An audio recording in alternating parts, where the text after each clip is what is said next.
Avant de commencer cette vidéo, comme d'habitude, je vous invite à pulvériser, non que dis-je, à atomiser le bouton des pouces en l'air et bien sûr à nous rejoindre si ce n'est pas déjà fait, en n'oubliant pas d'activer la cloche des notifications. C'est très important pour que nous puissions faire grandir cette chaîne tous ensemble. Si c'est fait, alors c'est parti! Aujourd'hui nous allons voir ensemble comment mieux choisir la chambre de pompage d'un ouvrage déjà réalisé, précisément un forage. Il faudrait savoir avant toute intervention sur un forage, il faut d'abord avoir un plan d'équipement, soit une coupe technique. Aujourd'hui, nous allons voir ensemble des types de forages équipés de différentes manières et comment faire le choix de la chambre de pompage. Nous avons ici un forage équipé qui capte deux nappes, une première nappe ici et une deuxième nappe. La coupe technique doit nous informer sur tout ce qui se trouve ici ainsi que la formation géologique en passant par l'équipement et tout ce qui va avec l'équipement aussi. La coupe technique se présente comme suit.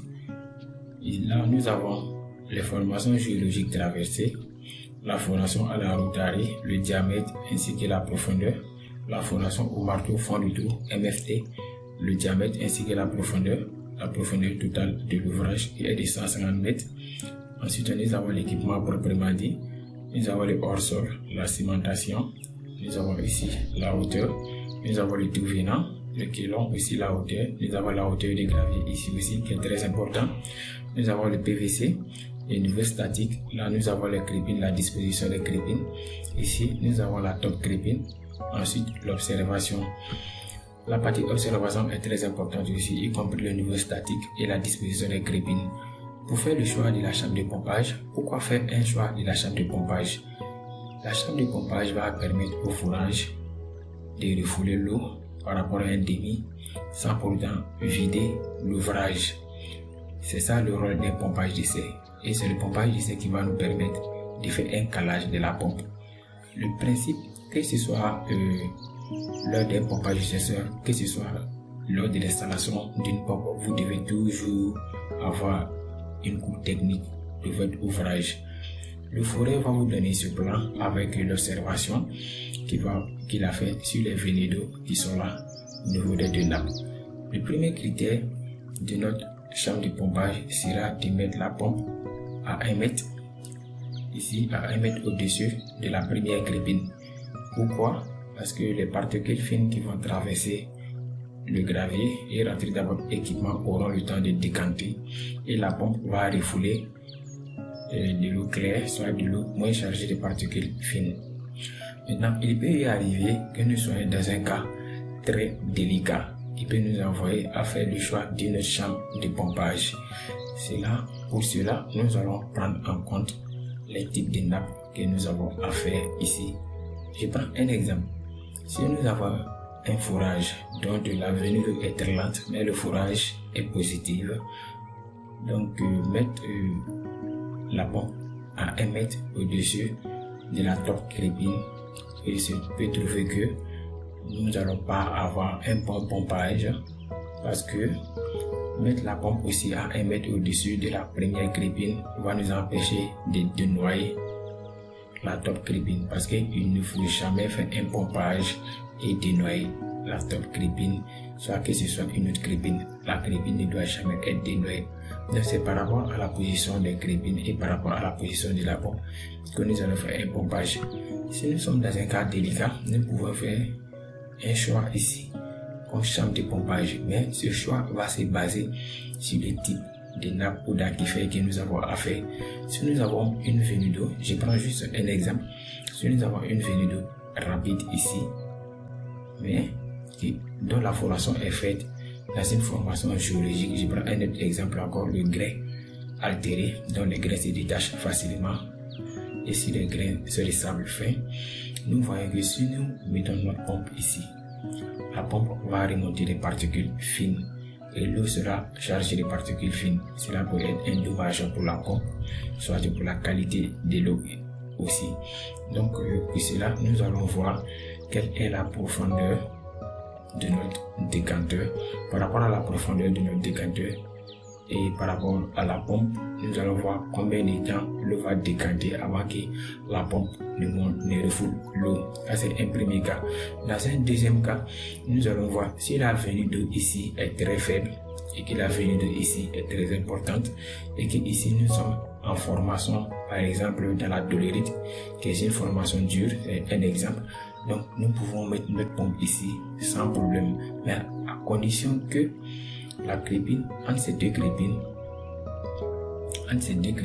nous pouvons mettre la pompe au-dessus de 1 mètre, au minimum 1 mètre au-dessus de cette crépine aussi, parce que nous ne devons jamais installer la pompe dans la crépine.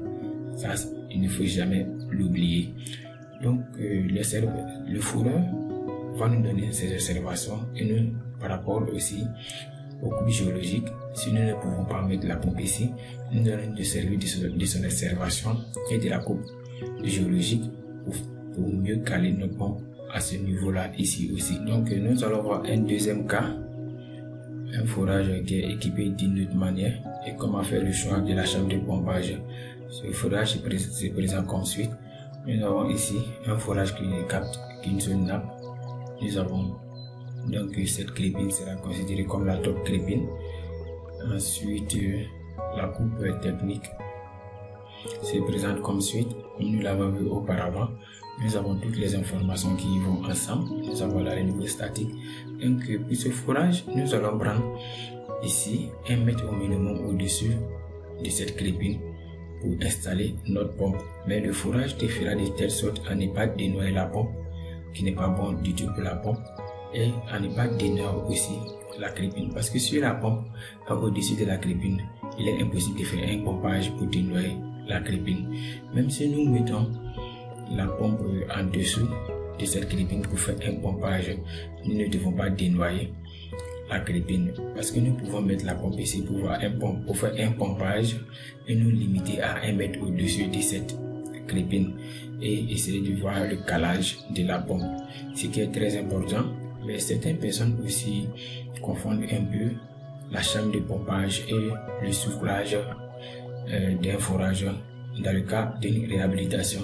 Il faudrait savoir que dans le cas d'une réhabilitation, avant de faire le calage de la pompe, soit avant de parler des pompes, nous allons faire un soufflage qui va se faire avec un PVC de diamètre inférieur, souvent de diamètre 60, 90, et ce diamètre va venir jusqu'au fond du forage dans le décanteur et nous allons refouler tout l'eau qui se trouve dans le forage pendant un temps donné afin de mieux stabiliser l'ouvrage et de libérer les pores des crépines ici présent comme suite ici.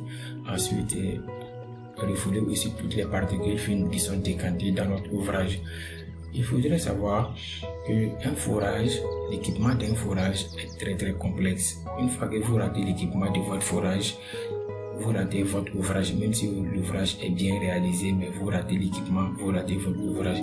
Parce que vous pouvez avoir un forage de 50 mètres cubes, mais si vous ratez votre équipement, vous allez vous retrouver avec un débit de pompage de 10 mètres cubes, soit de 15 mètres cubes, parce que vous avez raté votre équipement.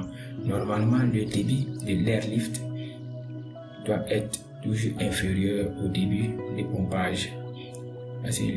Pourquoi? Parce que le débit de l'airlift, le compresseur a une très grande capacité.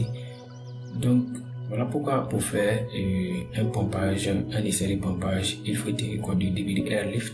Et par rapport au débit de airlift, comment débuter aussi notre pompage? Parce que si on dit que notre ouvrage a un débit de 20 mètres cubes, nous ne pouvons pas venir et commencer directement le pompage avec un débit de 20 mètres cubes. Quelles sont les précautions à prendre? Quel est le débit qu'il faut prendre? Tout ça, il y a une méthode pour ça. Nous aurons l'occasion de le voir dans une autre vidéo. Merci, à très bientôt.